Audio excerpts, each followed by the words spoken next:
이제 그 4강 내용은 아마 또 토론을 많이 해야 되고 여러분들 제가 또 많이 들어야 되고 뭐 일방적인 답을 이렇게 드리거나 그러기 참 어려운 그런 대목입니다. 그래서 같이 토론하는 식으로 그렇게 하겠는데 4강은 이제 못된 짓 버리고 제 길 가라. 그래서 이제 여기서 이제 저는 이걸 사람이 도대체 뭐냐, 사람이라고 하는 거를 이제 이렇게 제목을 한번 달아봤고요. 탐진치라는 말이 사실은 이제 다석은 원죄라는 말을 쓰지 않습니다. 원죄라고 하는 말은 사실 이제 참 이거 원죄라는 말 여러분들 이해가 되세요? 인간이 아담이라고 하는 존재가 하나님의 뜻대로 태어났는데 빚어갖고 만들어졌는데 먹지 말라고 하는 선악과를 먹음으로 말미암아 결국 죄를 졌고 그 아담의 죄가 우리들에게 그 어떤 생물학적인 그런 관계를 통해서 지금까지 그 원죄가 계속해서 이어져 왔다. 그래서 인간은 스스로는 절대로 구원을 받을 수 없다. 그래서 인간은 그리스도를 통해서만 구원을 받을 수 있다. 이제 이게 기독교의 아주 기본적인 골격이잖아요. 그래서 이제 원죄. 과연 원죄라고 하는 거를, 그런데 이제 그 심리학자들 가운데 에릭 프롬은 성경식으로 이렇게 이해는 하지 않지만 그래도 원죄가 맞다 이렇게 이야기하는 사람이 에릭 프롬입니다. 그 사람은 어떤 식으로 그런 얘기를 하는가 하면 사람은 누구나가 자유를 하나님이 다 줬는데 어떻게 이 독일이라고 하는 그렇게 철학의 나라, 이성의 나라, 생각하는 힘이 강한 이 독일이라는 나라가 히틀러에게 그래 우리의 자유를 맡길 테니 우리에게 빵을 달라고 히틀러의 파시즘을 가능하게 했을까? 그래서 사람들에게는 Escape from Freedom, 자유로부터 도피라는 책 제목 혹시 아시죠? 에릭 프롬의 책 제목 아닙니까? Escape from Freedom. 자유가 소중한데 사람들에게는 그 자유를 갖고 살려는 것이 너무나 힘들어. 그러니까 내 자유를 너한테 줄 테니 너는 나에게 먹을 것 해결해 주고 그냥 나를 편안하게 해줘. 사람에게는 이런 심정이 있다는 거예요. 그 자유가 얼마나 소중한데 그 자유를 맡기고 그냥 보장받고 싶어하는 그런 삶이 있다는 거예요. 그 escape from freedom, 자유로부터의 도피, 이런 마음이 바로 인간의 원죄성을 말하는 거다. 에릭 프롬은 심리학자로서 그렇게 말을 합니다. 그래서 성경식으로 나오는 원죄가 그분은 그걸 이해하는 게 아니라 인간에게는 이런 부정적인 측면이 긍정적인 측면보다 더 강하다.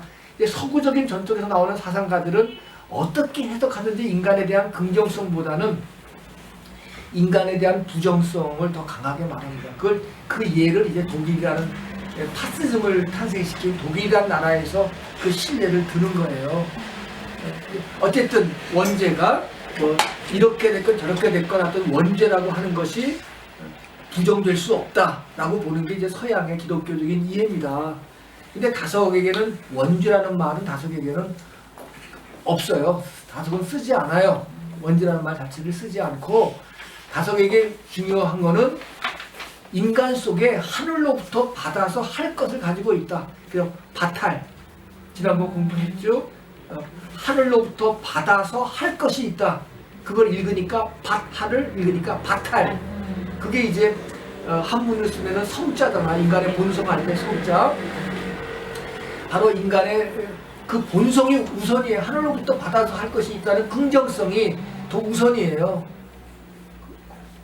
우선적으로. 그러니까 부정적인 인간 이해가 아니라 긍정적인 인간 이해가 뭐 동양의 모든 전통이 다 그렇듯이 다석도 역시 그게 이제 근본인데, 그런데 다석에게는 근본인데 다석은 이제 이 불교에서 쓰는 용어고 탐진치가, 그리고 인도의 마하트마 간디가 아주 많이 썼던 탐진치 말이죠.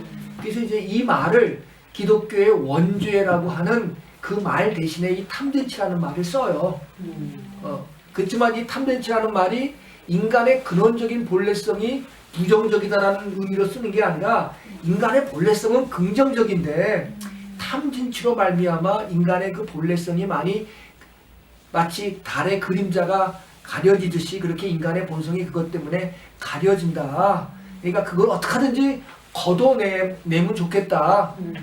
그 걷어내는 그런 의미로서 탐진치가 있는 것이지 탐진치 자체가 인간의 본성이다 이렇게 말하지는 않거든요. 그러니까 인간 본성에 대한 이해의 긍정적인 면은 뭐 다소는 분명하지만 그러나 만약에 기독교에서 말하는 원죄와 같은 게 있다면 탐진치와 같은 그림자가 인간의 삶의 본성 속에 드리워진다. 그걸 어떻게 그럼 걷어내며 살까? 그게 계속 인간의 그 본성 속에 그 그림자가 드리워지면 인간은 제나로밖에 살 수 없잖아요. 그걸 어떻게 걷어내며 살 수 있겠는가? 또 걷어내며 산다는 말이 얼마나 가능할까? 우리는 그것 갖고 정말 그렇게 살아볼 수 있을까? 뭐 이제 이런 실존적인 문제, 우리의 구체적인 삶의 문제가 생겨나는 거 아니겠습니까? 그래서 이제 탐진치라고 하는 거는 첫 번째 탐이라고 하는 거는 아마 물질적인 욕심을 말할 거예요. 탐. 물질적인 욕심. 그리고 진이라고 하는 거는 상대방을 미워하는 마음. 감정적인 아주 적대감, 혐오하는 마음. 요새 우리가 혐오의 시대를 살고 있지 않습니까? 그 미워하고 냉담하고 하는 그런 혐오하는 그런 마음. 그 다음에 치는 남녀 간의 치정, 보통 이제 그렇게 이야기합니다. 그래서 어떤 사람은 말하기를 탐은 우리 시대의 자본주의고, 물질적인 욕망, 탐은 자본주의고, 지는 저널리즘, 그러니까 사람들에게 혐오를 만들고 막 거짓 뉴스를 만들어내고 사람들을 서로 혐오하게 만드는, 그래서 아주 확증 편향적인 사고를 갖게 만드는 어떤 그런 그 저널리즘이라고 보고, 그 다음에 이 치는 오늘 우리 시대에 이제 섹스 문명, 뭐 이제 이런 거를 이렇게 포르노 문화, 뭐 이런 거라고 볼 수 있죠. 이제 뭐 지난 시간에도 이제 우리나라가 욕망 지수가 높은 나라라는 이야기를 말씀드렸는데, 이제 제 먼 친척 중에 하나가 이제 공부를 굉장히 많이 한 친구인데 뭐 그야말로 결실이 없어요. 뭐 감신에서도 이대에서 졸업하고 감신에 졸업하고 서울대 졸업하고 다 했는데 학위는 하나도 없어. 네, 그래서 공부는 뭐 열심히 했는데 공부하기 좋아해서 한 친구인데 그래서 친구들이 많아가지고 저 신림동에 이 고시생들 그 촌에 친구들이 많아가지고 고시 비싼 사람들도 있고 하니까 공부하는 과정 속에서 거의 수없이 드나들었는데 이 고시생들 남자들이 많죠. 책 앞에는 법전들로 가득 차 있고 발 밑에는 온갖 포르노 그 비디오들이 그냥 꽉 차 있더라고요. 그 저기 신림동 고시촌에 지금은 그 고시촌이 많이 없어졌지만 그 얼마 전까지만 해도 고시촌에 눈앞에 보이는 데는 법전 책들, 공부하는 책들, 입시 밑에는 완전히 포르노 꽉 차. 그러니까 그걸로 그 공부하는 스트레스를 그걸로 풀면서 그렇게 자기들의 목적을 위해서 그렇게 살아가는 거예요. 그리고 우리나라의 초등학교 아이들까지도 그 컴퓨터 안에 그런 포르노 물들이 저장 안 돼 있는 아이들이 없을 정도로 엄청나게 그런 것들이 그런 문화가 지금 우리에게 되어 있습니다. 근데 이런 문제예요. 그래서 이 탐진치, 이 물질적인 욕망 끝이 없죠. 그래서 제우스에게 버림받은 이게 이제 도시 문화하고 연결되는데 이 탐이라고 하는 게 이 도시 문화의 특징을 이제 사람들은 이렇게 말합니다. 익명성이 보장이 된다. 도시 문화는 남자들도 왜 예비 군복 입으면 개망나니가 됩니다. 아마 평소에 점잖은 사람도 획일적인 옷을 입혀놓으면 개망나니가 익명성이 보장이 되고, 그 다음에 이 자율성, 그 다음에 효용성 이런 가치가 지배적인 게 도시 문화인데, 이 제우스의 그 제우스한테 버림받은 그런 한 신 이름이 기억이 안 나는데 그 신은 어떤 벌을 받고 있는가 하면 일평생 물 속에 갇혀 있어요. 햇볕이 쨍쨍 쬐는 그런 여름날에도 일평생 물 속에 갇혀 있는데 정작 자기가 목이 말라가지고 물을 먹으려고 그러면 고개만 숙이면 물이 순식간에 빠져나가는 거야. 그러니까 평생 물속에 갇혀 있으면서 평생 목마른 존재. 이게 제우스한테 버림받은 한 신의 삶의 모습이에요. 이 도시 문화 속에서, 물질 문명 속에서 살아가는 오늘 우리들의 삶의 모습들이 보통 이 형벌 받은 신의 모습처럼 비교가 많이 됩니다. 물질적인 풍요 속에 살지만 늘 허덕이고 늘 결핍된 것처럼 살아가는 그런 오늘날의 현존자의 삶의 모습들. 이게 탐의 문제죠. 끝이 없는 거고. 이런 문제가 오늘 우리들이 있고, 이런 문명을 지금까지 살아왔고, 이런 문명의 결과가 결국 코로나 사태로 오늘 우리들에게 벌어졌고, 그래서 이 탐이라고 하는 이야기들을 너무나 우리가 협소하게 개인적인 차원에서 이게 내가 할 수 있느냐 없느냐 이런 차원보다는 조금 더 우리가 좀 문명 비판적, 기왕지사 코로나19가 오늘 우리들에게 이제 과거와 같은 문명으로 되돌아가서는 안 된다라고 하는 걸 우리에게 알려주는 거 아니에요? 이제 새로운 노말이라고 하는 거는 다들 지금 사람들은 이거 마스크 안 쓰는 시대가 빨리 왔으면 좋겠다. 바로 코로나 이전의 상태로 빨리 우리 경제가 회복되면 좋겠다. 모든 관심이 지금 그렇게 있지만 이 코로나19라고 하는 거는 과거로 돌아가는 데 답이 있는 게 아니라 어떻게 전혀 다른 문명 속에서 새로운 노말을, 그 새로운 노말이 결국 저는 구원이라고 생각해요. 그래서 혹자는 이건 혹자라기보다는 이제 여러분들이 좋아하는 빌 게이츠의 말인데, 코로나19는 오늘 우리들에게 문명의 교정자가 된다. 빌 게이츠가 한 말이거든요. 문명의 교정자.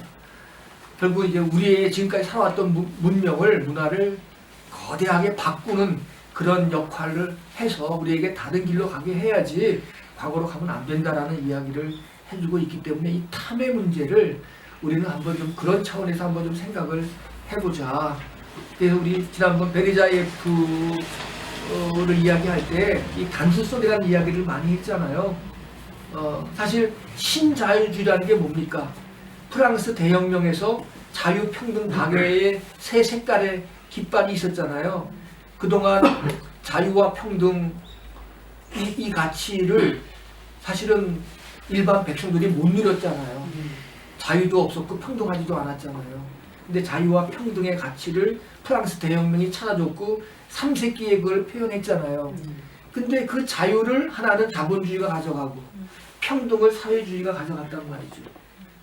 근데 둘이 각축할 때는 그래서 견제와 균형을 했는데 평등이 베를린 장벽의 붕괴와 함께 평등이 무너져 내리면서 자유 하나만 남으니까 신자유주의가 됐단 말이에요. 그 신자유주의가 되다 보니까 견제할 세력이 없는 거예요.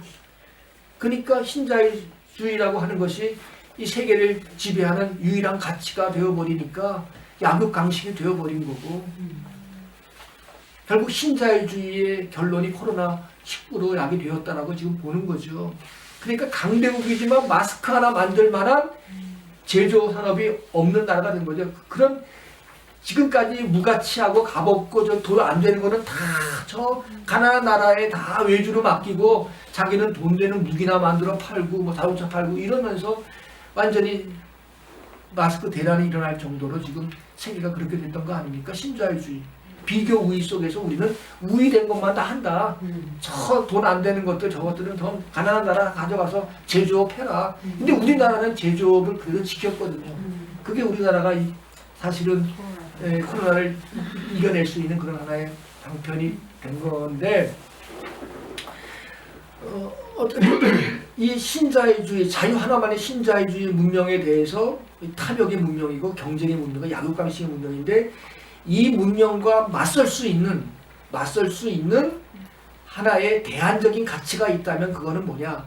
그동안 우리가 잊고 있었던 박애라고 하는 가치가 있지 않냐? 자유와 평등 갖고 양대의로 우리가 싸웠다가 박애라고 하는 사랑이잖아요. 그러니까 더불어 사는 거잖아요. 그렇죠? 그 가치가 있지 않느냐? 그럼 그 가치를 이루려면 어떻게 해야 하느냐? 그 가치를 이루려면 어떻게 해야 되느냐? 그러려면 인간이 단순하게 사는 수밖에 없다. 심플리시티라는 말, 지난번 단순성. 그래서 환경학자들 중심으로 해서 신자유주의적인 탐욕과 맞설 수 있는 하나의 개념, 하나의 화두가 있다면 그거는 단순성이다. 심플리시티. 그래서 우리가 탐진치할 때 이 탐의 의미를 이제 우리는 이런 차원에서 한번 이제는 생각해 볼 필요가 있다. 한 개인, 물론 이제 한 개인의 차원에서 그렇게 물속에 있으면서 영원히 목마르는 그런 갈증 속에 살아가는 우리의 실존의 모습이기도 하지만 이 세계 문명의 그런 차원에서 한번 생각해 보자. 그리고 진이라고 하는 거는 지금 저널리즘이라고 이야기하셨으니까 증오와 미움과 혐오를 양산하는 문화. 사실 우리가 세월호 하나만 보더라도 팩트만 밝혀지면 모든 게 다 해결이 되는데 이 팩트는 밝힐 생각을 안 하고 영원히 묻어두고 이 팩트에 대한 오피니언들만 생기는 거야. 종교적인 해석, 정치적인 해석. 그래서 오피니언들끼리가 서로 싸워. 그러니까 해결이 안 되는 거예요. 서로 오피니언 만들지 말고 팩트만 정직하게 찾아내면 그러면 거기서 뭔가 명백하게 밝혀지는데 팩트는 밝히지 않고 오피니언들만 자꾸만 팩트에다가 덧붙이고 그 오피니언들이 한나 아렌트의 이야기인데 오피니언들이 나중에는 이데올로기로 되어가지고 확증 편향자들만 만들어내는 거야 지금. 그래서 혐오를 불러일으키고 그래서 우리 사회를 파시즘과 같은 전체주의로 자기와 다른 거는 다 부정해버리는 이런 파시즘의 아주 무시무시한 문화를 지금 만들어내고 있는 이 탐진, 이 문제가 지금 우리 사회에 심각하다. 종교조차도 기독교조차도 이웃을 위해서 거짓 증거하지 말라고 했는데 이 대형 교회가 완전히 이 가짜 뉴스를 만들어내는 온산이가 되고 있잖아요 지금. 진리가 너희를 자유롭게 하려고 그러는데 완전히 거짓을 만들고 이루고 있단 말이에요. 진의 문제. 우리의 저널리즘, 언론의 문제는 큰 거죠. 우리가 좀 크게 보자는 거예요. 탐진치의 문제를. 개인에게도 물론 얼마 사람들 미워하고 싫어하는 게 다 있지만 뭐 그 차원과 함께 더 크게 보자는 거예요. 이게 좀 이제 그 남녀의 문제죠. 저 치의 문제인데 이건 뭐 한 개인이 어떤 성적인 욕망 속에서 뭐 이렇게 남녀 관계 속에서 더 일부 뭐 여러 가지 이제 세상의 풍속이 달라졌기 때문에 이제 성의 풍속도 달라졌고 뭐 얼마나 달라졌으니까 과거 같은 잣대로 뭐 이렇게 협소하게 이 문제를 이야기할 수 없지만은 그러나 지금 현재 문제는 이 성의 범람의 문제라는 게 지금 얼마나 심각한가. 유아 어린아이들 성적으로 착취하는 일들도 있을 뿐더러 뭐 우리가 막연히 알지만 엠번방 사건에서부터 그리고 이 우리나라의 법을 다룬다는 이 최고의 법조인들 의식 속에는 말이죠. 스트레스를 푸는 방법은 완전히 그런 것밖에 없는 거야. 젊었을 때부터. 치 문제. 어리석지가 아니고 남자간의 치정. 네, 치정이 어리석지가 아니라 이 섹스 산업이 엄청나게 많은 거잖아요. 지금 어마어마하게 돈을 버는 것이고 그리고 우리의 심지어 초등학생들까지 범람하고 있는 이러한 현실들, 이 섹스 산업의 문제 여기까지 우리가 한번 가장 돈을 많이 버는 게 이제 그런 산업 아니겠습니까? 이렇게 봤을 때 이 탐진치의 문제를 우리는 한 개인의 차원으로만 이렇게 소극적으로 보는 게 아니라 이렇게 봤을 때 이게 문명 비판적인 시각과 더불어 이게 굉장히 중요하다. 그래서 이것을 우리가 어떻게 넘어설 수 있겠는가 하는 이제 이 과제와 더불어 저는 다석을 봐야지 이걸 너무나 한 개인 차원에서 물질적으로 나는 어떻게 살까 뭐 내가 누구를 미워하는데 이건 어떻게 할까 뭐 이제 그런 이야기로만 좁혀지면 안 된다라고 생각이 듭니다. 그래서 이제 탐진치 문제는 저는 이제 첫 번째 질문이 그것이었는데 그렇게 이해하고 싶었는데 여러분 생각은 어떠신지. 여전히 개인적인 차원으로 내려가면 이 문제가 어느 정도까지 어떻게 뭐지 이렇게 되버리면 사람마다 다 다르고 그래서 대답하기가 참 어려울 수 있겠으나 이제 여러분들의 두 번째 질문이 이제 여러분들 개인적인 실존적인 차원에서 하시는 질문들이죠. 두 번째 질문은 인간의 욕망을 어떻게 제어할 수 있겠는가 뭐 그런 주제죠. 네. 자, 이건 누가 질문하셨어요?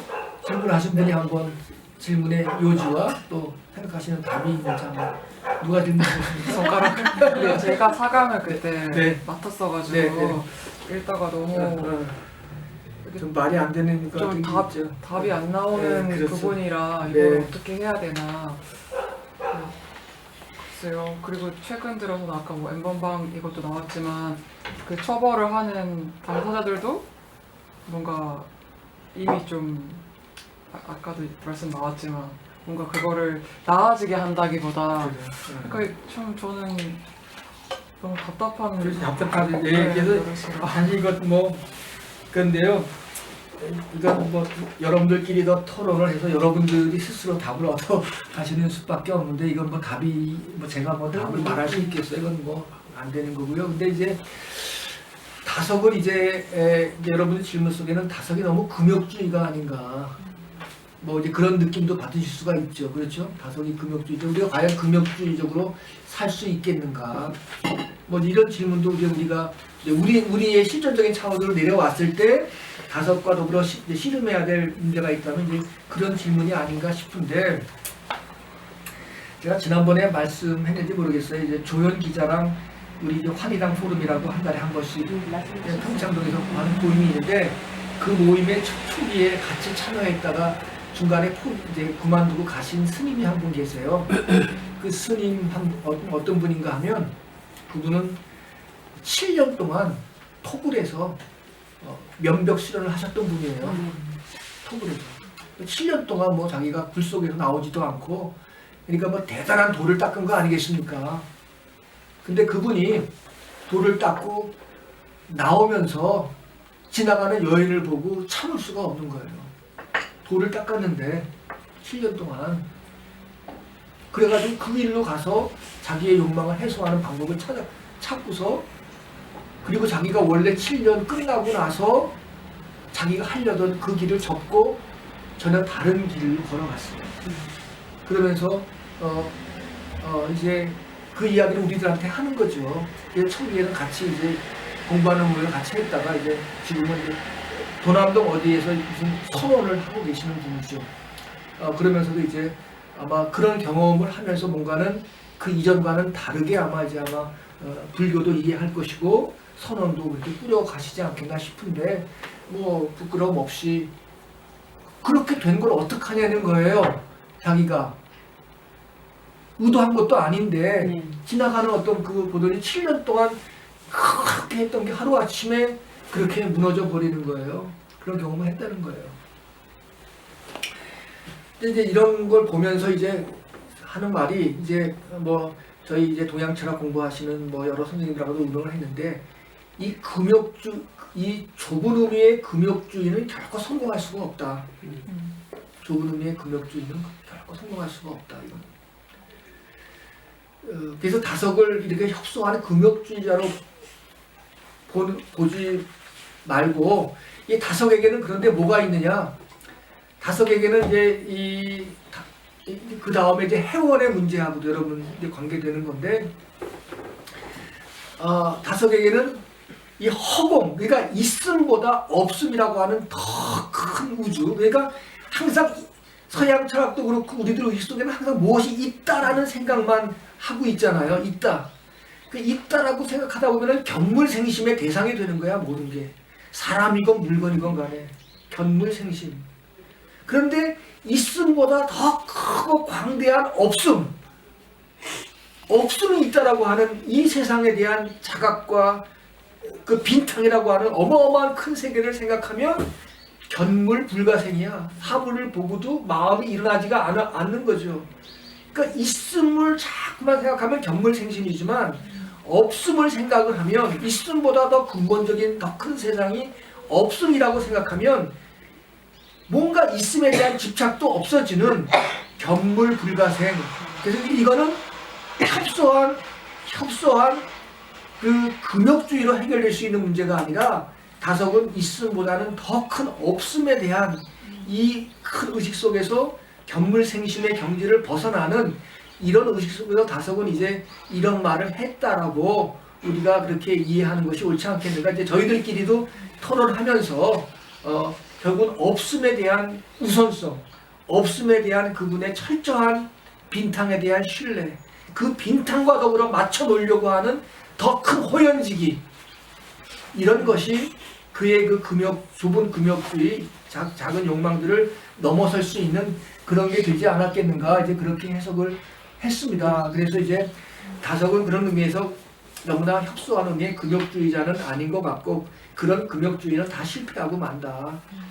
종교가 그런 금욕주의를 가리켜서는 안 된다. 더 근원적인 금욕주의라고 하는 것은 뭔가 대상을 놓고 그로부터 벗어나려고 하는 것인데, 인간의 본능이라는 게 벗어나지지가 않는 것이다. 그러나 그 있음 자체를 갖다가 더 큰 세상 속에서 바라본다면 그런 호연지기를 우리가 기를 수 있지 않겠는가, 이제 그런 얘기들을 다소 해봤고, 그 다음에 나오는 해원의 문제는 사실 이제 다석이 이제 문제는 그런 얘기는 어떻게 못 봤는데, 그 사모님하고 첫날 결혼식하고 첫날 밤에도 일주일 동안을 신랑이 어디를 갔는지도 모를 만큼 신랑이 부인한테 소식 한 번 주지 않고 어디 가갖고서 내가 신랑 찾느라고 한번 큰 소동이 날 만큼 이제 못된 짓을 다석 선생님이 했나 봅니다. 여인으로서의 한 아내에게는 참 못된 짓을 한 것 같은데, 다석은 결혼하기가 싫었던 거예요, 사실은. 근데 결혼을 이제 해서 그렇게 이제 김효정이라고 사모님 이름이 그런 건데, 이런 분하고 살려면 고생이 많았겠죠. 많았을 건데, 근데 그 사모님에 대한 기록이 없고 사모님 중심으로 누가 서술한 바가 없기 때문에 잘은 모르겠으나, 아마 다석 선생님이 사모님하고 이제 아마 그 해원, 부부 관계는 유지하지만 남녀로는 살지 않겠다, 더 이상. 요즘 조론은 뭐죠? 졸업한 거죠? 그래도 부부 관계는 있는 거죠? 조론도. 제가 알기로는 각자 생활을 하면서 이제 가족의 어떤 대소사 같은 경우에는 그때 참여하고, 같이, 네. 참여를 하는 거예요. 이분이 같은 집에서 살면서 남녀 관계로만 살지 않고, 그러니까 한 가정의 아버지 어머니로서는 이제 살아가는데, 다석은 어떤 얘기를 했는가 하면, 이 세상에 자연은 실성할 수 있는 자연은 있는 그대로가 다 보살이다. 들판에 돌멩이 봐라. 돌멩이가 구원받아야 될 이유가 뭐가 있느냐. 저 들판에 꽃을 봐라. 그것 자체가 다 보살이고 아름답지 않냐. 그러니까 인간은 뭔가를 거듭거듭 이렇게 달라지지 않으면 인간만이 구원받아야 될 존재지, 나무나 풀이나 돌멩이나 그러니 구원받을 존재냐. 인간만이 구원받을 존재다. 그래서 그렇죠? 코로나는 나무들한테 안 그렇죠. 근데 이제 인간의 문제를 놓고 보면서 인간이 어떻게 인간만이 자기의 본성을 잃어버릴 수 있는 존재야. 나무도 본성을 잃어버리지 않고 돌멩이도 본성을 잃어버리지 않은데 인간만이 실성할 수 있는 존재야. 자기의 본성을 잃어버릴 만한 존재란 말이지. 그럼 어떻게 하면 인간이 실성하지 않을 수 있겠는가? 인간이 자기의 본성을 지킬 수 있겠는가? 이 문제가 우리들에게 끊임없이 남잖아요. 아까 실성이라는 말은 아까 말한 대로 무언가에 계속해서 의존되고 종속되어지는 삶일 수도 있겠죠. 그렇죠? 자기의 본성을 잃고. 어떻게 자유할 수 있겠는가? 그런 점에서 다석은 이제 어떻게 적어도 자기의 제자들에게 다 결혼하지 말라고 그랬어요. 다석은 사실은. 함석헌에게도 결혼하지 말라고 그랬고, 김구원 선생님에게 결혼하지 말라고 그랬고, 또 김구원 선생님은 그래서 미루다가 38살에 결혼을 한 거 아닙니까? 이제 결혼을 원하지 않았어요. 그래서 선생님만 결혼하지 말라니까 선생님 말 거역하기는 힘들고, 그러니까 다 제자들이 많이 도망갔대. 그런 에피소드도 있는데, 어쨌든 결혼을 했다면, 자식을 낳았다면 이제 대를 이은 역할을 한 거다. 인류의 존속을 위한 역할을 했으니 이제는 너의 본성을 이제 키우고 태우는 그 역할을 더 해라. 우리 옛날 말에 젓가락 하나 들 힘이 있다면, 문지방 하나 건널 힘이 있다면 이 성적인 욕망은 꺼지지 않았다 이런 말이 있잖아요. 어른들이 종교의 가르침이 요즘은 이제 자기 욕망의 확대와 종교가 이퀄이 되어 버리는 경우가 많잖아요.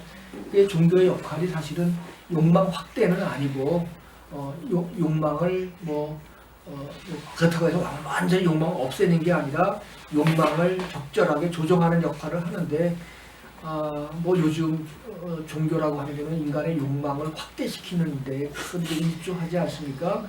제가 지난번에도 말씀드렸지만 어느 교회에서는 우리 교회에 와서 기도하고 교회 생활 잘하면 37만 원짜리 땅에 370만 원이 된다. 이게 M교회 그 세습한 교회에 아주 트레이드 마크의 말이 됐잖아요. 그 교회에 남아있는 교인들은 아마 다 이런 의식 속에서 아마 종교 생활을 하는 사람일지도 모르겠어요. 그러나 하여간 다른 모르지만 이제 이런 욕망 확대와 종교가 같이 되어지는 이런 마당이라면 욕망에 대한 무한 긍정은 우리가 금해야 되지 않겠는가. 욕망 지수를 그렇게 높이 산다고 하는 것은 다석 사상하고는 많이 맞지 않고 심지어 다석이 십자가라고 하는 것은 뭐냐 제 몸을 줄여서 자기 마음을 크게 하는 거다. 몸이라고 하는 것은 이제 욕망이겠죠. 마음이라고 하는 것은 사랑이겠죠. 자기를 떠나는 거겠죠. 몸을 줄여 자기 마음을 크게 하는 것. 이게 십자가고 그게 바로 자기를 위로 올리게 하는 길이고 들어오름이라는 그런 얘기가 될 터인데 적절한 욕망과 그렇다고 무한한 욕망의 어떤 그런 구별은 반드시 해야 되겠죠. 그러나 지금 다석은 충분히 그 인간의 무한한 욕망에 대한 질책을 하고 있는 것이지 기본적인 어떤 그 욕망 자체를 부정하고 있는 건 아니라고 생각을 합니다. 여기 이제 진짜 중요한 게 이제 6강 7강인데요. 빨리 하겠습니다. 6강 온통 하나가 되는 지혜. 그래서 여러분들 이 같음과 다름에 대한 이야기이지 않습니까? 같음과 다름인데 같다는 것은 곧 다르다. 동야 자이야. 같다는 것이 곧 다르다. 이 말은 또 무슨 뜻이냐? 동야 자이야. 같다는 게 곧 다르다는 거다. 이게 무슨 뜻이냐? 그걸 물으셨어요. 중심적으로. 그렇죠? 그 파자를 중심으로 해서 이걸 물으셨는데 같다는 것이 다르다 무슨 뜻이냐? 사실 이 세상에 모든 차이가 많은데 이게 이제 나중에 그 빛하는 게 연결되는 대목이거든요. 큰 하나가 모든 것은 다 근본에서부터 나온 거예요. 그게 다 달라. 그래서 다 뿔뿔이 다르지만 그 다른 것이 결국 어디서 나왔느냐? 큰 하나에서 나왔기 때문에 다석은 결국 다르다고 하는 것은 같다는 것이고 같다는 것은 결국 다르다는 것이다. 이렇게 말합니다. 그러니까 달리 말하면 큰 하나 속에 서로 다른 것들이 다 들어있다. 그래서 큰 하나로 말하면 같은 것이고 다른 것이야. 근데 사람들은 큰 하나를 보지 못하고 그게 이제 귀일이에요. 그렇죠? 큰 하나를 보지 못하고 서로 다른 것만 보고 다르다고 그러는데 그 다른 것들이 과연 어디서 나왔느냐? 큰 하나에서부터 나왔다. 사실 여기 어머니가 있지만은 어머니 뱃속에서 아이 둘이 나오고 또 나오면 형제들끼리도 결국은 사는 거 보면 남처럼 살잖아요. 그렇잖아요. 형제들도 지금 남처럼 사는데 그 어디서 나왔어요? 어머니 속에서 나왔단 말이죠. 어머니를 보면 같은 거잖아요, 형제가. 그러나 형제만 보면 다르다고 이야기하잖아요. 이 다르다고만 보고 이야기하지 말라. 그래서 항상 더 근원적인 걸 봐라. 여러분들에게 제가 하나 질문 드릴게요. 여러분들이 추석 제사상을 치르든 설날 제사상을 치르든 다른 것은 다 없어도 되는데 꼭 있어야 될 3가지가 있어요. 우리 제사상에. 그게 뭐겠습니까? 저도 기독교 목사지만은 차례를 지내고 제사를 지내거든요. 제 방식대로 예배와 함께 되는데 다른 건 없어도 꼭 있어야 될 3가지가 있어요. 아닙니다. 먹는 거 3가지. 먹는 거? 먹는 거 3가지. 다른 거 없어도 되는데 꼭 있으니까 생각이 있어요. 못 맞히실 거예요. 제일 먼저 밤입니다. 밤은요, 아무리 큰 고목나무가 돼도 처음 심겼을 때의 그 자기의 출처, 근원의 흔적을 남기는다, 뿌리 속에. 그래서 밤이라고 하는 거는 내가 어디서 나왔는가 하는 자기의 근원에 대한 각성이에요. 우리 유교는 조상으로 넘어가지만 다섯 선생님은 조상으로만 머무는 유교는 틀렸다. 조상보다 더 근원적인 데까지 올라가야 된다는 게 이제 다섯 사상이거든요. 그러니까 우리가 도대체 어디서부터 왔느냐라고 하는 우리의 근원과 출처를 알려주는 게 밤입니다. 밤이 꼭 필요해요. 네, 네, 밤. 그 다음에 뭐겠어요? 그 다음에 대추예요. 대추는 뭐냐면은 대추는 이제 다산, 옛날에 농경 문화 속에서 인력이 많이 필요했잖아요. 그러니까 이제 생명을 이어가겠다고 하는. 그렇죠? 내대로 끝나지 않고 생명을 이어가겠다. 이제 그 이야기죠. 조상들이 있기에 내가 왔으니 나도 내 생명을 이어가겠다는 표시로 다산을 상징하는 대추예요. 그 다음은 뭐겠어요? 그 다음은 감이에요. 왜? 그렇게 나온 아이를, 감은 그냥 그 나무만 심어가지고는 절대로 감이 안 돼요. 감은 반드시 접을 붙여야 돼요. 네. 접을 붙인다고 하는 거는 교육을 시킨다는 거야. 그래서 사람을 만들겠다는 거야. 내가 이 아이를 발가락만 닮았다고 우선이 아니라, 염상 선배의 책처럼 그게 아니라 이 아이를 교육을 시켜서 사람을 만들겠다. 이 세 가지가 밤, 대추, 감, 이 세 가지가 뭐 술 없어도 데가 없고, 그 속에서 내 뿌리는 뭐냐, 나는 지금 어떻게 살고 있느냐, 그 내가 지금 또 다음 세대를 위해서 내가 사람을 만드는 일에 내가 지금 참여하고 있는가, 뭐 등등 이게 이제 필요한데 네, 그래 필요한데 바로 다석은 귀의 사상에 근거해서 불교, 유교 뭐가 다 다른 것 같지만 다 보면 다르지만 더 근원으로 가면 이건 다 같은 거야. 같은 게 다른 거고 다른 게 같은 거야. 이걸 봐야지 이 다른 것만 보고 서로 다르다고 이야기하면 안 된다. 이렇게 이야기 다섯 선생님이 그 말이죠.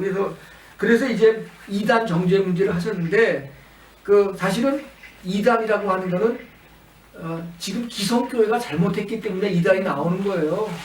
그러니까 이단의 문제는 이단의 문제가 너 틀렸다고 말하기 전에 우리가 얼마나 잘못되었는가를 우리가 성찰하는 게 이단을 대하는 우리의 태도죠. 뭐 저기 신천지 다 기독교가 잘못해서 나온 거지. 그렇잖아요. 신천지가 나쁜 거지만 기독교 잘못으로 나온 거죠. 모든 이단은 그 본래 그 모체가 지금 잘못되었기 때문에 그렇게 나오는 거예요. 그러니까 이제 이단이라는 말은 이 다른 것을 갖고 이것만 옳다라고 하는 게 다석은 이단이라고 보는 거예요. 이것만 옳고 다른 건 틀렸다라고 보는 게 이단이라고 보는 거예요.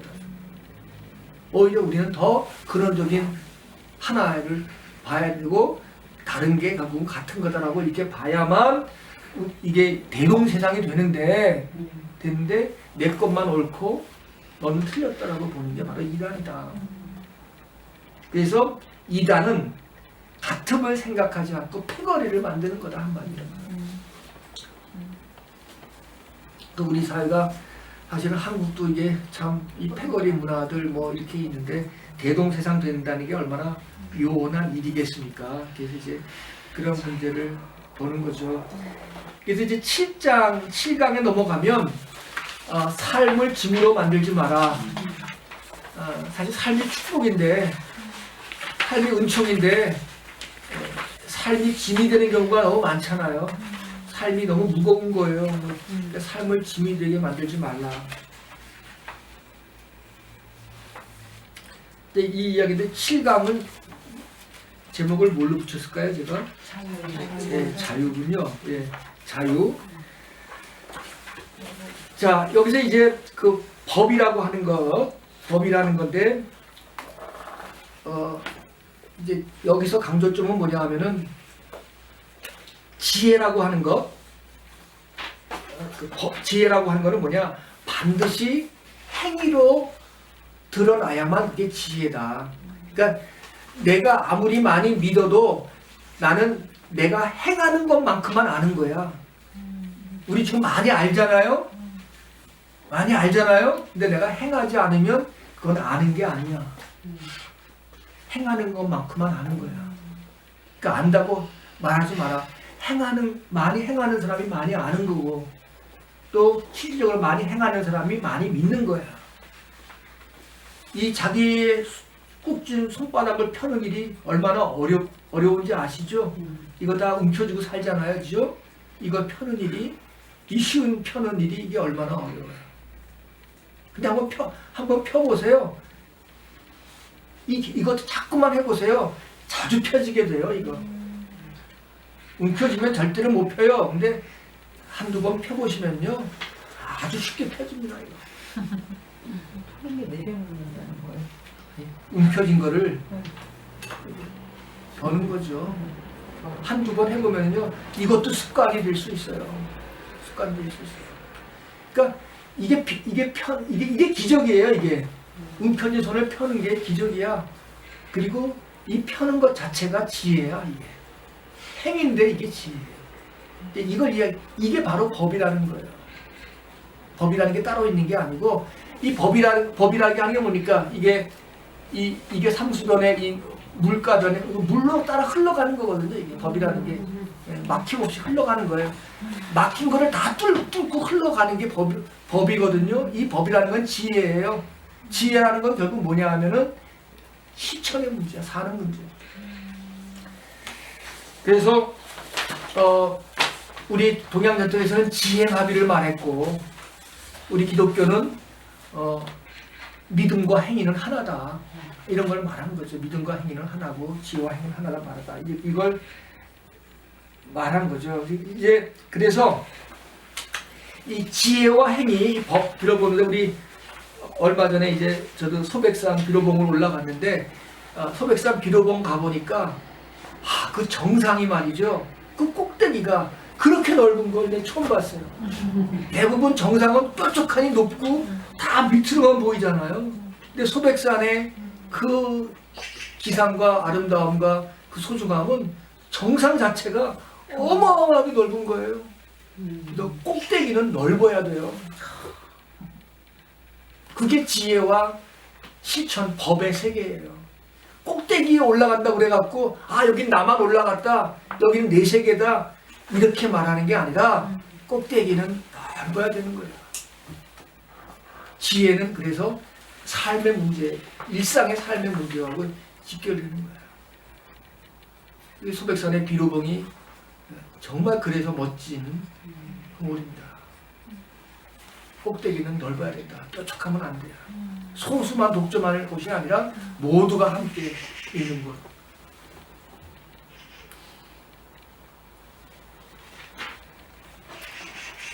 그래서 이제 스승기독론이라는 말 했는데, 다석 선생님은 내가 불교, 유교 모든 것들로부터 다 얻어먹지만, 빌어먹지만, 깜냥이 다 있어갖고 다 소화돼서 나는 하지만, 나한테는 예수가 나의 스승이라는 말이에요. 자기한테는.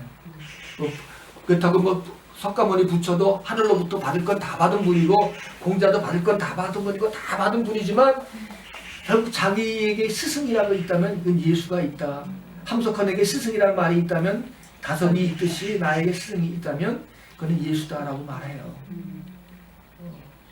이제 그 이유는 뭐냐면은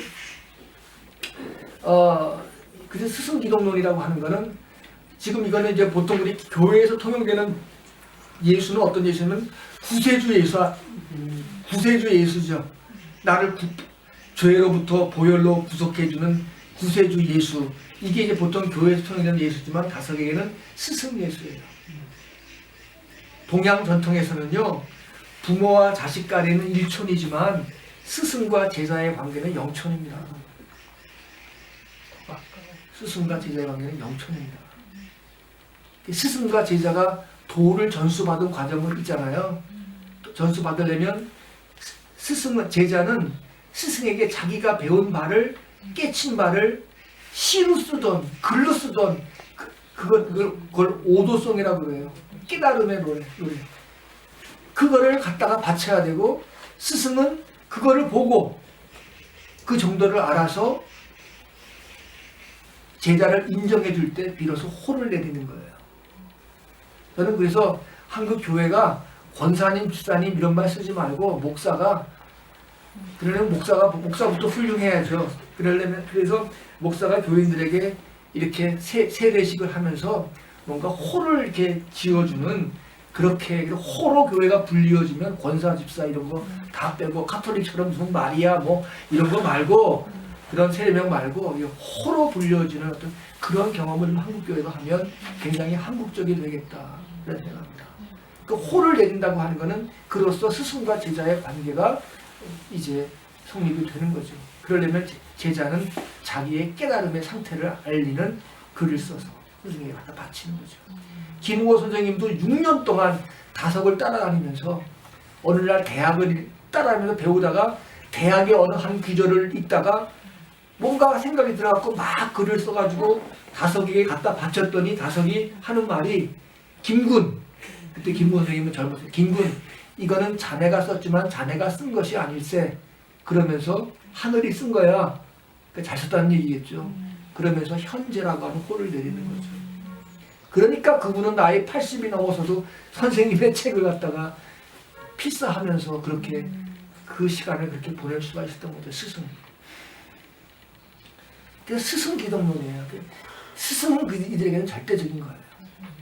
그런데 스승은 뭐 피로 믿으면 구원받는다가 아니에요. 나와 함께 이 길을 가자라고 하는 분이잖아요. 스승, 나와 함께 이 길을 걸어가자. 그래서 예수가 다섯에게는 유일한 스승이었다. 그래서 이 다섯 사상을 지난번에 말씀드린 것처럼 다섯 사상이 서양의 종교다원주의처럼 뭐 붓다와 예수와 뭐 공자가 다 같다라고 하는 위인들 차원에서 종교다원을 말하는 그런 차원이 아니라, 이 다섯 개의 종교다원주의는 모든 인간이, 그가 천민이건 여자건 남자건 간에 모두가 다 하늘 씨앗을 다 가지고 있다는 의미에서 우리 모두는 종교다원주의, 서양의 종교다원주의하고는 차원이 다른 그런 평등한 성의 평범성, 이 성이라고 하는 거, 거룩이라고 하는 거는 누가 독점한 게 아니야. 우리 모두가 다 가지고 있는 거야. 이런 점에서 서양의 종교다원주의는 위대한 위인들, 뭐 그런 사람들만, 소크라테스 형, 뭐 누가 그런 사람들만 가지고서 위대한 위인이라고 그러고 뭐 하나님이 그들에게 했다 이렇게 말하지만 그 차원이 다르죠. 그럼에도 불구하고 다석에게는 예수가 자기의 유일한 스승이라고 하는 점에서 또 다석에게 있어서 그 종교다원주의는 또 다른 측면을 또 갖고 있단 말이죠. 이게 다석의 넓이와 깊이와 독특함과 보편성이 다 있는 그런 얘기가 맞습니다. 그래서 저는 동양 전통에서는 우리 기희성 교수님은 보살 기독론을 말했거든요. 여러분들 기희성 교수님 아시잖아요. 예수가 만약 이 세상에 왔으면 보살이라고 불렸을 거다. 왜? 보살은 어떤 사람이에요? 이 세상의 중생들이 이렇게 다 고통을 받고 있는데 이 사람들이 다 구원을 받을 때까지는 나는 해탈하지 않겠다. 이게 이제 보살 아니겠습니까? 그러니까 예수가 이 땅에 왔으면 보살로 불렸을 것이다. 그래서 보살 예수론을 말한 게 기리성 교수인데, 네, 참 기쁜 일이고 고마운 일이었어요. 이 빛, 처음 빛은 이제 햇빛 할 때 빛이고, 그 다음 빛은 이제 뭡니까? 빛을 졌다, 뭐. 빛이라는? 네, 그리고 또 뭘 만들어졌다 그런 것도 아니에요. 빚다, 빚다. 흙을 빚다, 뭐 그릇을 빚다 할 때도 이제 지읒 받침을 쓰잖아요. 처음 빛은 태양 빛이고, 두 번째 빛은 만들어졌다, 빚다라는 뜻이고, 세 번째 빛은 이제 머리로 빚다라는 건데, 기가 막힌 게 이 빛빛빛을 가지고 우리가 처음에 봤죠. 태양을 꺼라라는 말 했잖아요. 우리가 다석 선생님의 말을 다석, 많은 저녁이란 뜻인데, 다석을 저녁 흑자가 셋이 있는데 많은 저녁인데, 결국은 태양 때문에 모든 걸 다 보는 것 같지만 태양 때문에 우리는 정말 있는 거를 못 본다. 태양이 꺼야 진공이 돼야 묘유, 어마어마한 어둠에서 비춰지는 우주를 볼 수 있는데 태양이 오히려 방해거리가 된다. 태양은 일종의 의식이라고도 했잖아요. 우리의 의식으로 인해서 아 이쁘다, 밉다, 좋다, 나쁘다 뭐 우리 다 아는데 그 의식이 얼마나 우리들을 있는 그대로의 세계를 방해하느냐 말이야. 그렇잖아요. 있는 그대로의 세계를 우리의 의식은 못 보게 데카르트처럼 다 자기 절대주의로만 보지 상대방을 있는 그대로 못 보는 거예요. 우리 의식 속에서. 내가 좋아하는 관점대로만 보고 내가 원하는 시각에서만 바라보는 거잖아요. 그렇죠? 그 사람은 있는 그대로 못 보는 거야. 우리 의식이. 이런 의식 자체가 데카르트적인 의식 아니겠어요? 그렇게 보는 게. 그래서 이제 그 빛은 이제 의식하고도 같은 건데 이런 맥락에서 이 빛이라고 하는 건 뭐냐? 결국 이 세상을 있는 그대로 잘못 보게 만들었다는 뜻을 갖고 있어요. 이 빛이라는 거 다솔에게. 그래서 이 세상 자체가 그 빛으로 인해서 이렇게 잘못 빚어졌다, 잘못 만들어졌다 이 세상이.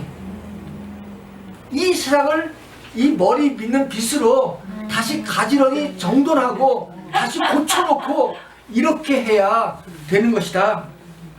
이렇게 봤어요. 그래서 어떻게 우리가 그 말은 결국 뭐냐? 이 빛의 세계를 우리가 어떻게 뚫고도 올라가서 빛만 보지 말고 그 빛보다 더 근원적인 어둠을 우리가 볼 수 있겠는가? 어둠과 만날 수 있겠는가? 빈탄하게 어떻게 우리가 맞춰 놓을 수 있는가? 그렇죠? 빈탕한데 맞춰 놓으리가 그거예요. 우주가 빈탕인데 자꾸만 빛에서 보니까 그냥 다 눈에 보이는 것 그렇게 만들어진 세상 속에서 그냥 싫고 좋고 믿고 나쁘고 뭐 그렇게만 살고 있는데 그걸 뚫고 한번 올라가 보자. 우리의 빛으로 그걸 가지런히 다시 만들어 보자.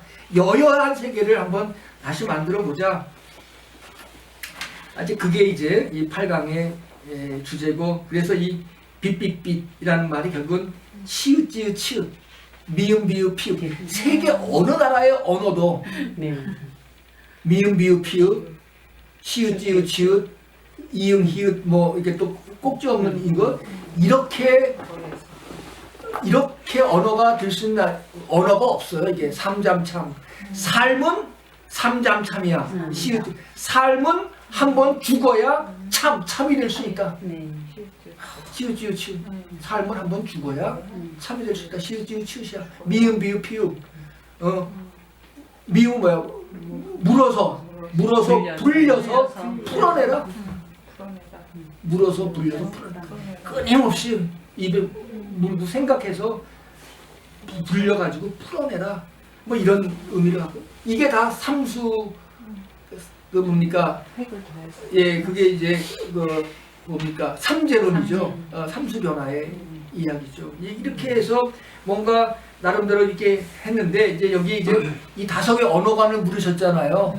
누구요? 그런데 누구양인데 제가 김우호 선생님한테 이름을 들었는데 그 이름을 잃어버렸는데 우리 있어요. 이 최현배류의 최현배류의 그런 한글 이해가 아니라 다른 사람의 한글 이해를 갖고 있는데 다섯 유형거의 이해와 연관된 분이 이제 그 이정호라고 충남대학교 총장도 하셨고 그 이대 교수이기도 하셨던 분인데 이제 한글을 훈민정음 해례본을 어떻게 풀었는가 하면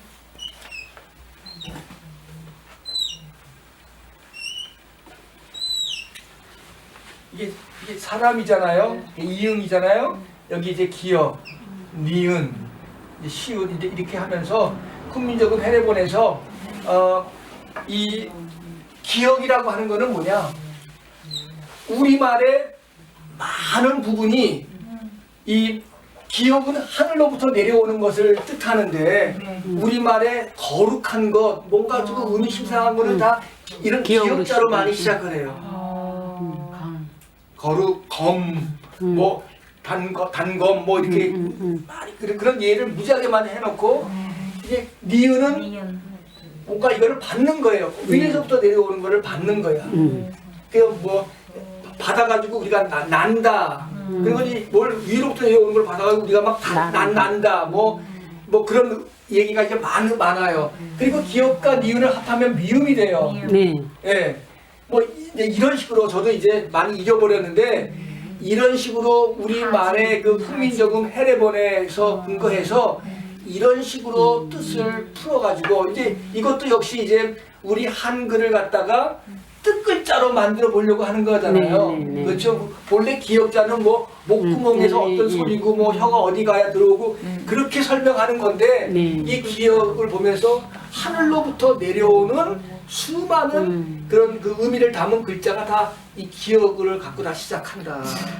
기가 막히다. 근데 이런 조사들이 굉장히 많이 하는 거예요. 그걸 또 서상조어라고 기억이 되는지 하여간 그런 이야기, 그런 훈민정음 해례본을 이런 식으로 해석해 놓은 서상조, 제가 얼핏 기억나는 그런 분이 있었다고 제가 김구 선생님한테 이정호라는 분도. 그러니까 이종호라는 분과 서상조 뭐 이런 분들이 이런 한글을 이렇게 풀어내는 그런 흐름이 있었다고 저도 이제 상상을 하고 더 깊이는 저도 잘 모르는데 분명히 최연배류의 한글 이해와는 다른 그런 한글 이해의 그런 흐름을 선생님도 이렇게 만나셨다. 그렇게 생각해 볼 수 있을 것 같습니다. 네, 그래서 이제 그것도 이제 더 제가 더더 알아서 말할 수 있도록 해보겠고요. 신이 인간이 된 것은 인간을 신되게 하기 위함이다. 이 말은 사실은 기독교 초기에 이레네우스라고 하는 교부가 한 말입니다. 이 말은 여기 이제 제가 썼지만 다섯의 말은 아닌데 신이 인간이 된 것은 인간으로 하여금 신되게 하기 위함이다. 그러니까 하나님이 인간이 되었다는 말은 우리 인간으로 하여금 어떻게 하든지 신적인 가치로 인간을 고양시키도록 하기 위해서 하나님이 인간이 되었다라는 말인데 이제 이 말을 제가 이제 다섯에게 이 말을 갖다 쓴 이유는 물론 이레네우스의 이 말은 나중에 정통 기독교에 의해서는 부정되죠. 인간은 끊임없이 아무리 구원을 받았어도 인간은 죄인이지 인간이 어떻게 신이 돼. 정통 기독교 안에서는 인간이 신 되는 말은 불가능한 이야기거든요. 근데 이레네우스는 초기 기독교에서는 이런 말을 했다고요. 근데 이게 후대에 와서는 이레네우스가 또 부정이 되지만 여전히 그럼에도 불구하고 이레네우스는 기독교의 교부로서 지금까지 추앙되는 사람입니다. 그의 말 속에 이 말이 있었다고 한다면 기독교 안에 이런 흐름이 여전히 살아있다는 이야기일 수도 있는데 이제 이 말을 동양적인 방식으로 철저하게 이 말을 실현시키고 이 뜻을 완결지은 분이 바로 다섯 위엄모다. 하나님이 인간이 되었다고 하는 그게 예수 아닙니까? 그 예수란 결국 누구냐? 우리도 결국은 그이가 될 수 있다. 우리가 결국은 예수가 될 수 있다. 예수와 나는 결코 존재론적인 차이가 있는 게 아니다. 예수도 나도 똑같이 하늘로부터 받은 씨앗을 갖고 태어났는데 예수는 하나님을 닮아서 없이 있는 분이 되었고 우리는 없이 있지 못하고 덜 없는 사람이 되었다. 그러니까 우리도 역시 덜 없는 거를 끊임없이 날개짓 하면서 덜어내면서 여기에는 그냥 다섯도 부모에게 물려받은 많은 유산을 결국은 다 나중에 동강원이라고 하는 개신교 수도를 위해서 다섯은 다 거기다 주고 가요. 자기 몸도 비우고 모든 거 결국 다 비워요. 그래서 다섯도 역시 이제 여기에는 이제 그런 의미도 담겨져 있거든요. 그래서 우리가 사실 교회의 세습만 비판하지 말고 우리가 자식에게 물려주는 그런 유산도 사실은 모조리 다 그러라고는 안 되지만 저는 그래서 개인적인 유산, 그 상속도 10분의 1은 사회에 환원해라. 종교인이라면 그렇게 살아라. 저 지금 그런 운동을 지금 벌이고 있거든요. 이번에 이제 종교개혁 10월 30일 날 종교개혁을 하면서 한국 교회에게 요구할 때는 교회 건물 줄여 사회적인 약자 구제하라. 이게 첫 번째 명제예요. 그리고 마지막 20명제 속에서 끝에 가면은 교회가 교인들에게 11조만 요구하지 말고 교회가 사회에게 11조를 해라. 그리고 사적인 유산의 10의 하나를 공유 경제로 내놓고 죽어라. 그리고 교회가 이런 거 하지 않을 때 우리는 교회 불복종 운동을 하겠다. 이게 이제 우리가 내거는 이제 이번 종교개혁 500년 시절에 2020년 다시 희망 이제 이런 주제 하에서 지금 저희가 그래서 그런 회의를 하느라고 지금 다니고 있는데요. 그래서 최소한도 우리가 뭐 전부 다 그렇게 할 사람은 아무도 없겠지만은 사실 이 가톨릭 수도원이 그렇게 부자 수도원이 된 이유는 뭐냐 하면은 이제 기독교가 로마의 국교가 되면서 기독교가 완전히 로마의 제도권 교회가 되어버리잖아요. 하니까 그 제도권 로마의 제도권 되기가 싫은 사람들이 다 사막으로 도망갔어요. 교인들이 기독교인들이 은둔 생활을 했어. 그러면서 끊임없이 가르친 거는 뭐냐 하면은 부자는 결코 하늘나라에 못 간다. 부자가 하늘나라에 가는 거는 낙타가 바늘길 가는 것보다 어렵다. 그러니까 당시로서는 그 말이 무섭잖아요. 교인들이. 그러니까 많은 사람들이 죽으면서 수도원에다가 재산을 다 기부하고 간 거예요. 그래서 수도원이 그렇게 부자가 된 거예요. 근데 그 돈이 많다 보니까 수도원이 어떻게 돼요? 또 타락한 거죠. 여러분들 유럽에서 고아원이 왜 생긴지 아세요? 수녀님들 그래서 나온 거죠. 고아원. 그래서 고아원 제도가 그래서 나온 거예요. 근데 이제 우리나라도 네, 이제 그런 상황 속에서 어쨌든 이제 지금 이제 우리가 지금 이제 중요한 건 뭐냐면 앞으로요 이제 이 지금 미치광이 대통령이 안 되고 이 민주당에서 뭔가 대통령이 되면 이제 환경에 대한 압박이 우리나라에 무지무지하게 옵니다. 우리가 기후 악당 국가가 됐잖아요.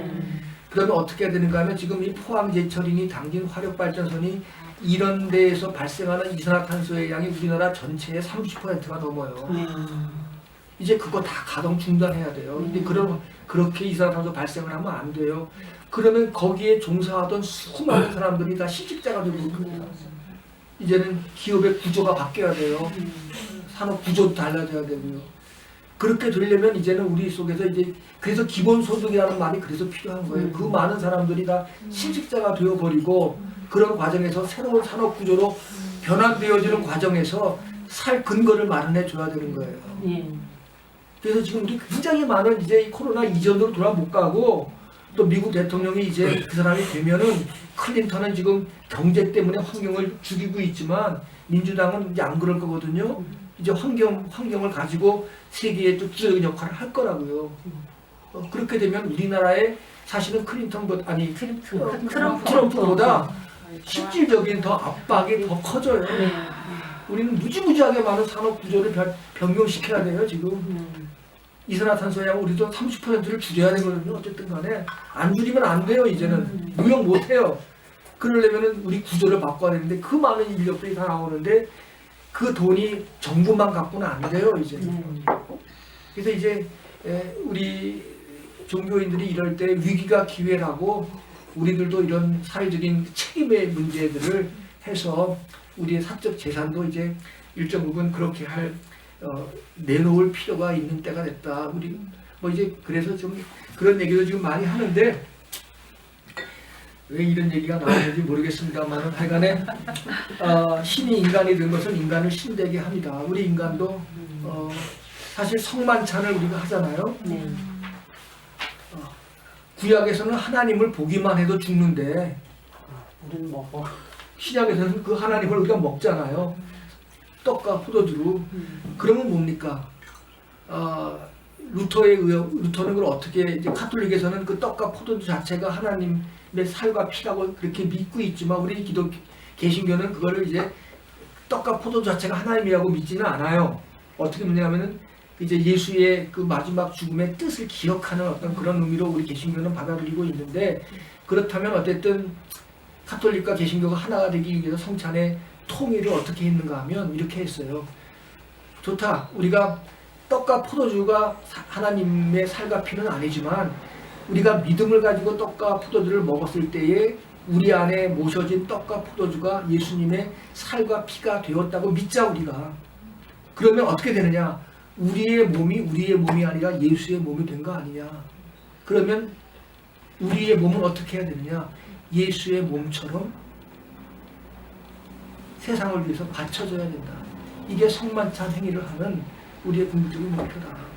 그러니까 우리의 뜻도 그렇고 우리의 물질도 그렇고 우리가 마지막에 할 수 있는 일은 예수처럼 그렇게 자기를 바치는 일들이 우리들의 마지막 삶의 목표가 되면 좋겠다. 이걸 끊임없이 반복하고 연습하는 게 바로 성반찬의 그런 모습들이다. 이렇게 얘기도 하기 때문에요. 바로 이런 일을 하는 게 저는 이제 우리 인간이 하나님처럼 되는 것이다. 예수처럼 예수를 따르다가 예수의 길을 걸어가는 것이다.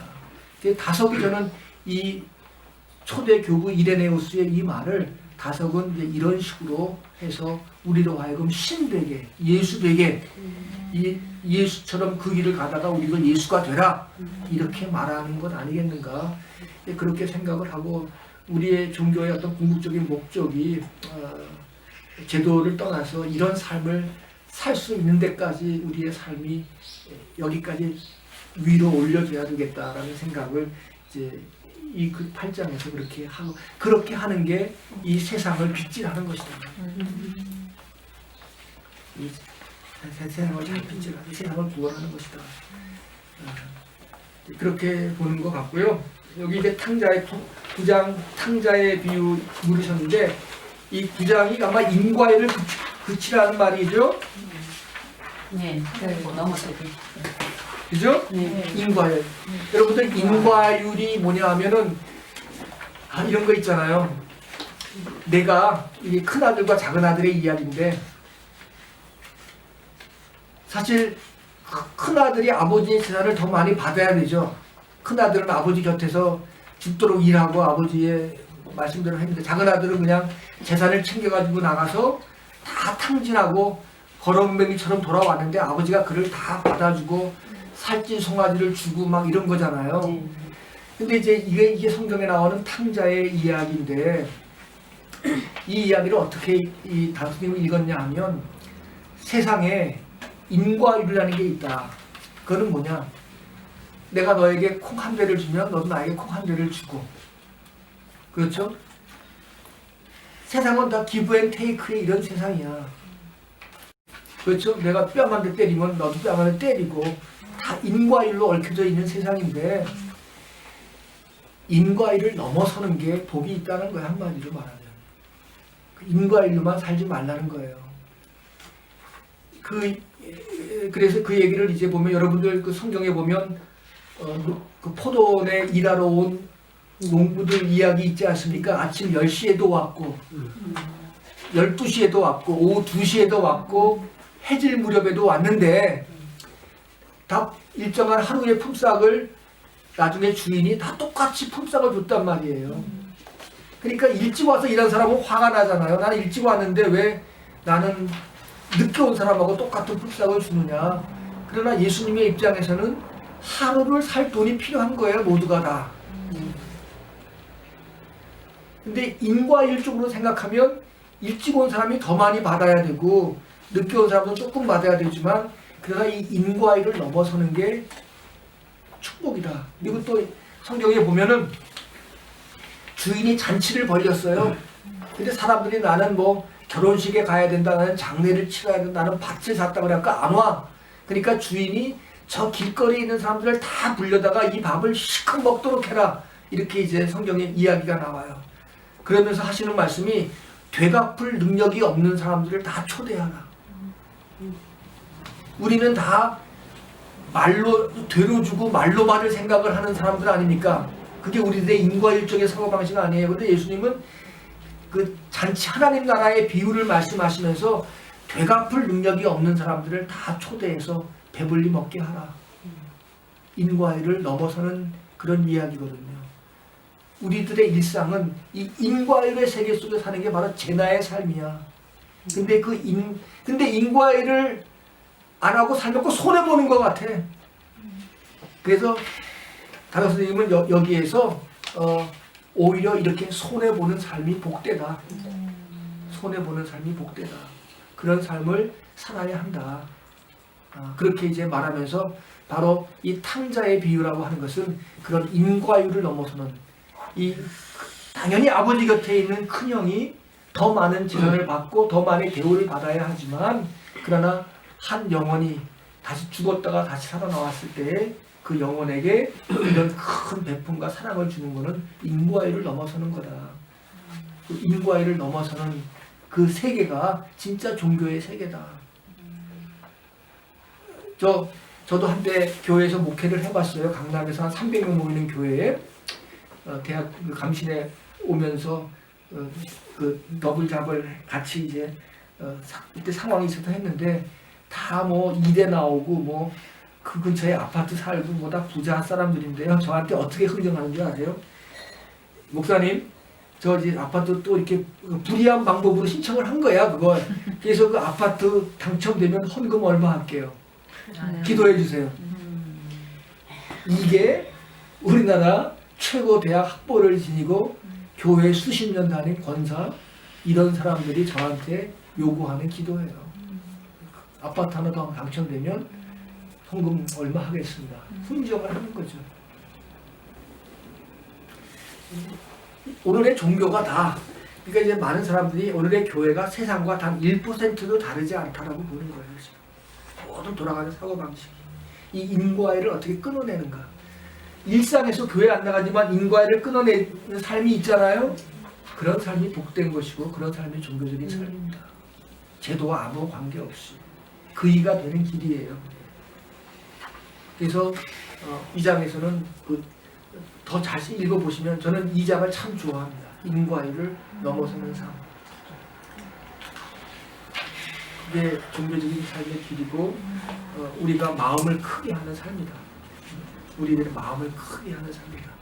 그게 십자가를 지는 삶이야. 우리가 뭐 예수처럼 이렇게 십자가를 지겠어요? 못을 박히겠어요? 그러나 인과의를 넘어서는 그런 데 얼마나 마음이 많이 쓰이고 어렵겠어요. 날개짓 하다가 다 아래로 내려앉잖아요. 그럼에도 불구하고 인과를 넘어서는 삶. 이게 진짜 종교적인 길이고 자유의 길이고 종교적인 삶이다. 이게 항상 기브 앤 테이크, 말로 주고 되로 받고 뭐 되로 주고 말로 받고 뭐 이런 의식 속에서 계산하고 타협하고 효율성 가지고 이렇게 살지 말자는 거죠. 한마디로. 손해보는 삶을 살아라. 어리석어라. 그게 결국은 세상을 구원하는 길이고 세상을 이기는 길이다. 그런 이야기를 여기서 해주고 있습니다. 그런데 종교인 아닌 사람들도 이렇게 사는 사람들이 부지기수로 많이 있어요. 주변에. 그래서 세상은 여전히 그런 사람들 때문에 또 살만한 것이죠. 그런 얘기를 9장에서 탕자의 비유를 가지고 인과의를 넘어서라. 그래서 성경에 있는 말씀, 선을 행하다가 낙심하지 말아라. 그 인과의를 넘어서려고 애를 쓰다가 낙심하지 말아라. 그 이야기를 이제 여기서 다섯 해주는 거야. 예, 9장까지